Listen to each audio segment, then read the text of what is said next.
The dollar collapse will be the single largest event in human history. This will be the first event that will touch every single living person in the world. All human activity is controlled by money. Our wealth, our work, our food, our government, even our relationships are affected by money.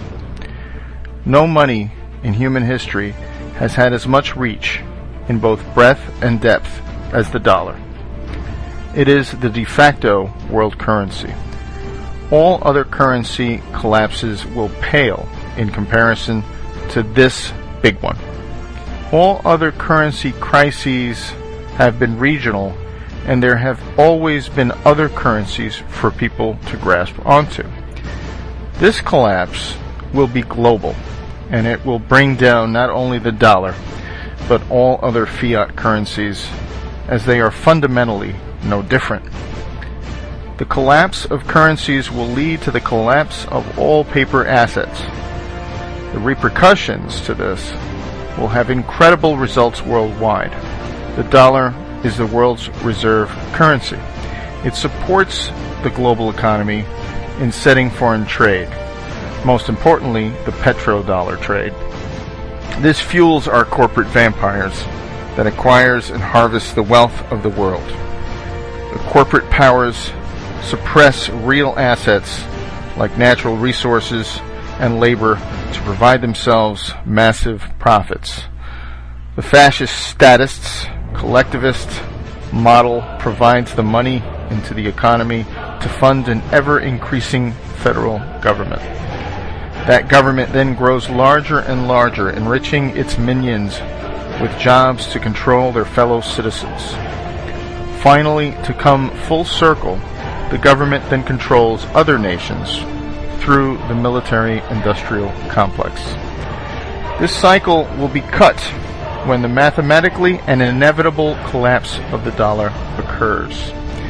In order for our debt-based money to function, we must increase the debt every year in excess of the debt and interest accrued the year before, or we will enter a deflationary debt spiral. When debt is created, money is created. When the debt is paid off, money is destroyed. There is never enough to pay off the debt because there would be not $1 in existence. We are at a point where we either default on the debt, willingly or unwillingly, or create more money or debt to keep the cycle moving. The problem is, if you understand anything about compounding interest, we are reaching the hockey stick moment, where the more debt that is incurred, the less effective it is, and this leads us to hyperinflation. There are only two actors needed for this hyperinflation: the lender of last resort, or the Fed, and the spender of last resort, the government. These two can and will blow up the system. I believe they will wait until the next crises and the whiff of deflationary depression before they fire up the printing presses. That crisis is coming very soon, at the end of the summer or fall. The money and emergency measures are worn out. The fact that none of the underlying problems that caused the 2008 crisis have been resolved.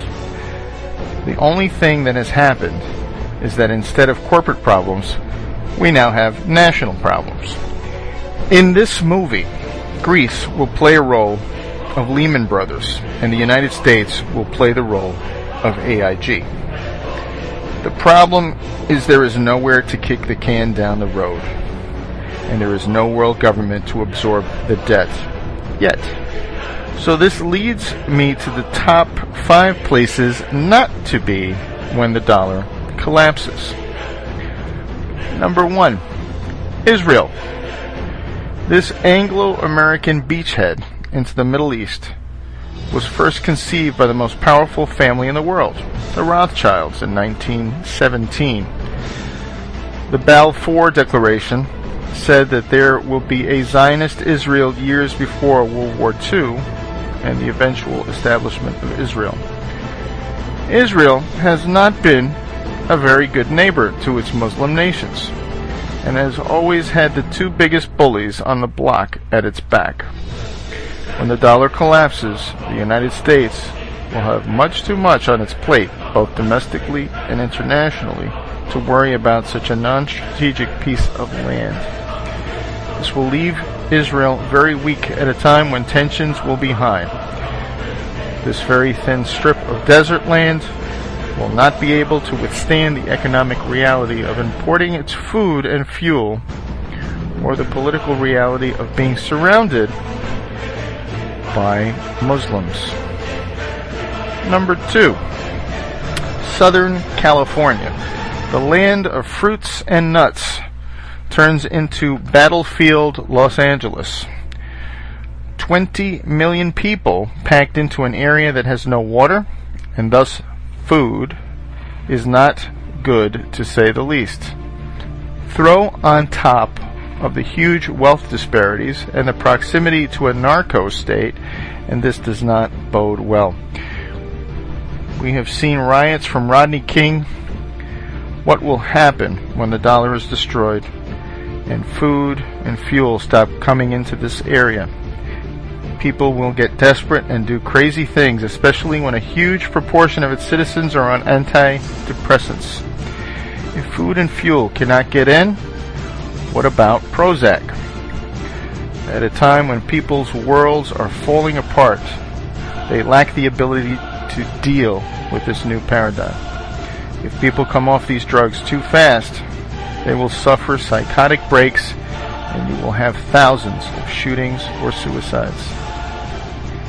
Number 3. England. The land of the Big Brother and former empire of the worldwide slave and drug trade will suffer heavily. The stiff upper lip that the British elite ingrained into the sheeple will not work anymore as the British population explodes. The human character will sacrifice and unite for a foreign enemy, but not if the enemy has always been the elite. The Anglo-American Empire may pull off another false flag to distract its population, but I feel this collapse will happen before they pull it off. This will make all eyes point at the British elite as solely responsible for this catastrophe.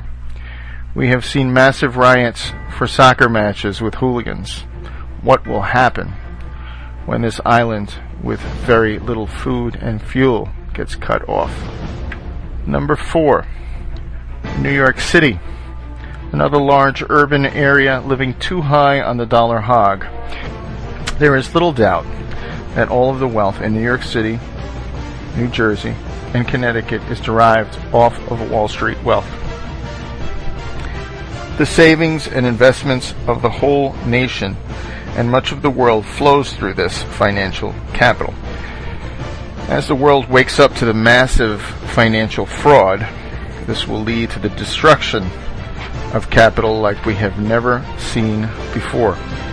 This will have tremendous effects on the regional economy as people driving in Mercedes suddenly wonder where their next meal is coming from. Number 5. Washington, D.C. The political collapse of the federal government will wreak havoc on the hugely inflated local economy. As more and more states find it necessary to assert their natural control, the federal government will suddenly lose power and importance as the whole world suffers from a global Hurricane Katrina. The money that they create and spend will become worthless, and the government minions' pensions will evaporate. Millions that once relied on the ability to force others to send their money to them will learn that the real power has always been at the most local level. Massive decentralization will be the answer to globalization gone mad. Local families and communities will forego spending money and power out of their community as they will care about their next meal and keeping warm. As Ayn Rand once said, you can ignore reality, but you cannot ignore the consequences of ignoring reality. To sum up, those areas that have lived highest on the hog in the dollar paradigm will most likely be the worst places to live when the dollar collapses. Many of you will see this video with passing interest, but rest assured, this dollar collapse is coming. It is a mathematical inevitability. We will not be as fortunate to muddle through this collapse like we did in 2008, when it was a corporate problem. This time around, it is a national and global problem. The global Ponzi scheme has run out of gas. As the demographics decline, as cheap, abundant oil declines, as hegemonic power declines, this comes at a time when we reach the exponential or collapse phase of our money. The irresistible force paradox says, what happens when an unstoppable force meets an immovable object? We are about to find out when infinite money hits a very finite world.